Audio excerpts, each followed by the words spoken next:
In the warm glow of an early morning in 1963, the streets of Washington, D.C. were unusually busy. The air was charged with anticipation, buzzing with the murmurs of thousands gathering from every corner of the nation. Among them was Martin Luther King Jr., a Baptist minister from Atlanta, whose fight for justice and equality had already begun to change the fabric of American society. As the morning progressed, the crowd swelled to over 250,000 people, all converging on the Lincoln Memorial.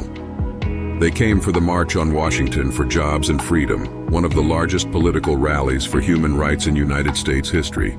Men, women, and children of all races stood together, united in their demand for change.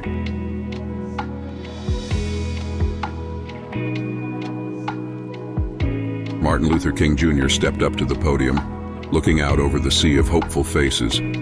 His heart was heavy with the weight of the moment, but his resolve was firm. As he began to speak, his voice rang out clear and steady.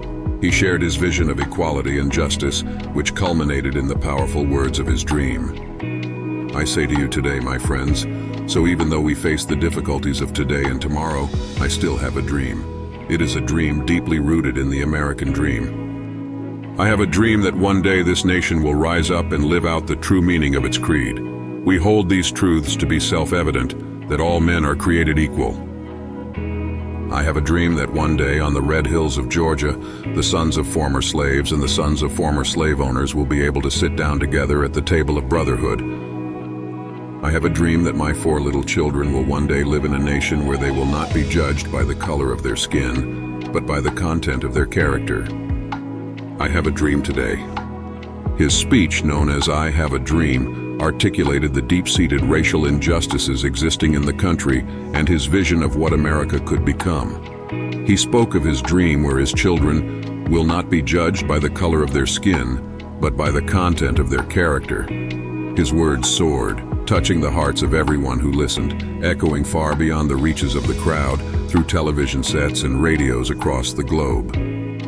As King's voice crescendoed, the crowd was enraptured, drawing energy from his dream.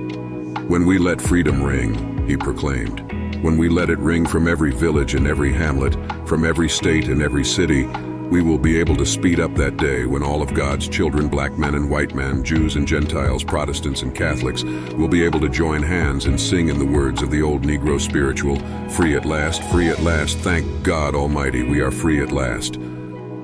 The impact of his speech was immediate and profound. It not only galvanized supporters of the civil rights movement, but also captured the attention of government officials and influenced the passage of key civil rights legislation. Martin Luther King Jr.'s words remained a beacon of hope and a call to action, inspiring generations to continue the fight for equality. Thanks for watching. Like and subscribe to our channel for more videos like this. As the crowds began to disperse, the reverberations of his oration lingered in the air, a reminder of the power of nonviolent protest and the enduring struggle for justice. Martin Luther King Jr. returned home, weary yet uplifted, aware that while the road ahead was long, his dream had ignited a flame of change that no force on earth could extinguish. Years later, Martin Luther King Jr.'s vision still inspires global movements for justice, proving that dreams fueled by passion and persistence can indeed change the world.